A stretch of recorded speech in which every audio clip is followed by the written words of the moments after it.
Hello and welcome back to Women's Football Talk, the YouTube channel that brings you all the latest news and stories from around the world of women's football. Now, before we get into today's video, make sure you hit that subscribe button and turn on the post notification bell as well so you never miss out on a video of ours. And in today's video, we're going to be breaking down what each WSL team needs to do to improve in this January window. So obviously the window's been open now for nearly a week and a few teams have done deals. Obviously Chelsea, Reading have got some deals done, so it'll be very interesting to see what other teams can do as we head forward in January and where we go for the remainder of the season. So I'm going to go through the whole 12 teams and where I think each team needs to improve as we go forward. So starting off with the team at the top of the table, and that is Arsenal.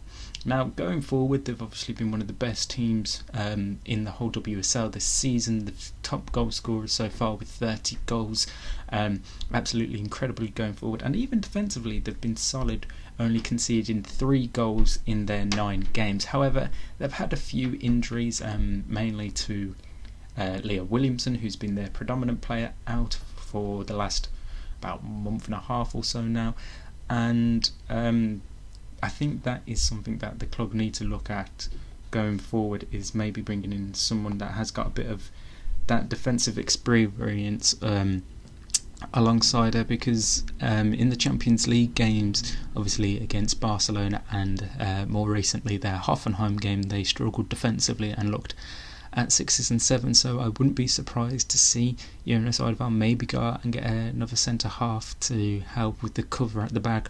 Other than that, looking forth, I don't think Arsenal really need any other signings. I mean, keeper-wise, Manu Zinsberger and then Lydia Williams as backup.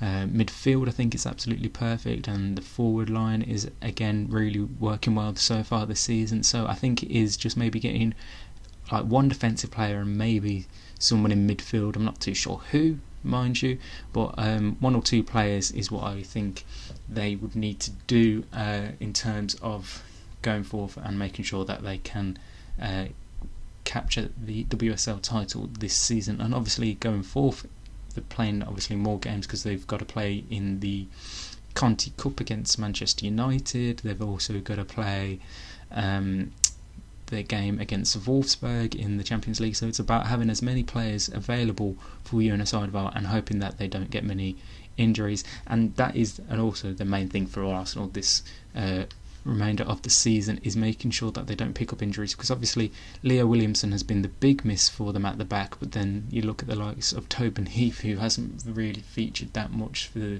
Arsenal this season, so they're hoping that she can make a full return to fitness, and then in the next 2 maybe 3 months we should be seeing the return of Malin Gut, who's a very good player and will give Jonas Eidevall more options. So don't think too much is needed for Arsenal.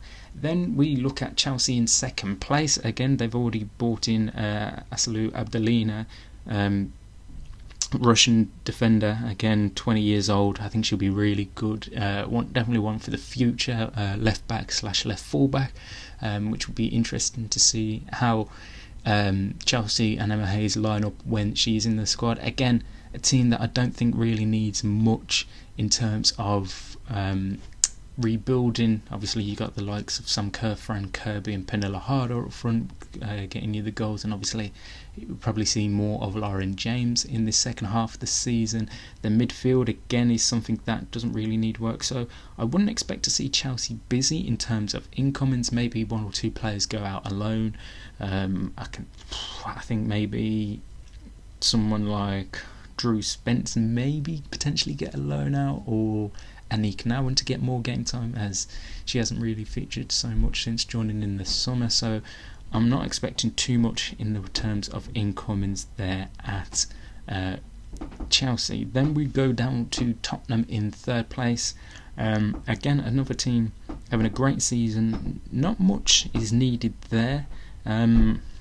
Maybe bringing her forward to help provide them with more goals, because despite being in third place they've only scored 12 goals this season, so maybe get a striker out of somewhere, whether it be in Europe or somewhere else in the WSL, I would expect Spurs to try and improve there.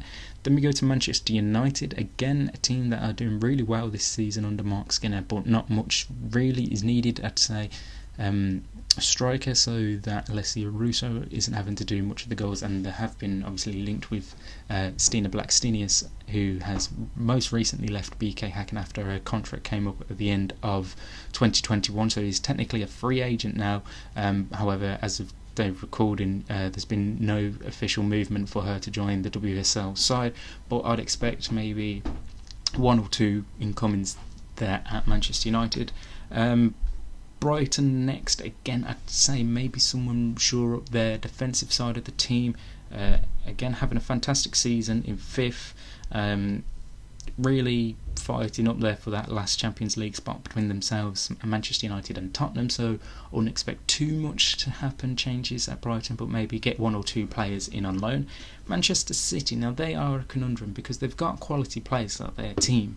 However, they haven't been able to show the quality off this season due to many injuries. So I think mainly for Gareth Taylor's side is getting players back to full fitness so that they can be playing games.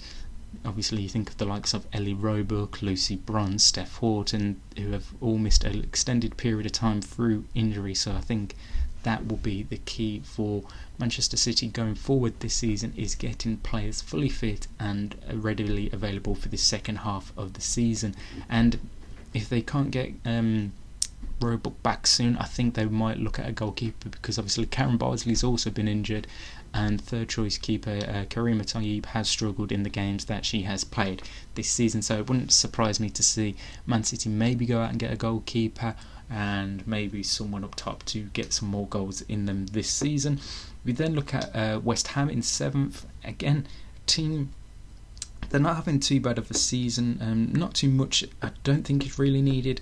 I wouldn't be surprised if maybe they get another forward in, because obviously they've got Lisa Evans early on loan, Claudia Walker and Adriana Leone in the team at the minute, so maybe another forward, whether that be someone from the WSL or more likely someone from Europe, I would presume there for the Hammers, but I would expect an attacker to come in there. Then we look at Reading. I think they really just looking for someone at the back. Obviously Emma Mitchell's still out on maternity leave, so don't expect her back this season, but yeah, I'd expect someone there. And then also maybe in midfield as well, because obviously they lost Jess Fishlock early on this campaign as she returned to Rain, or maybe even late last campaign, I can't remember when Fishlock left, but I think that bit of midfield magic that Fishlock provided is definitely something that is missing from Reading.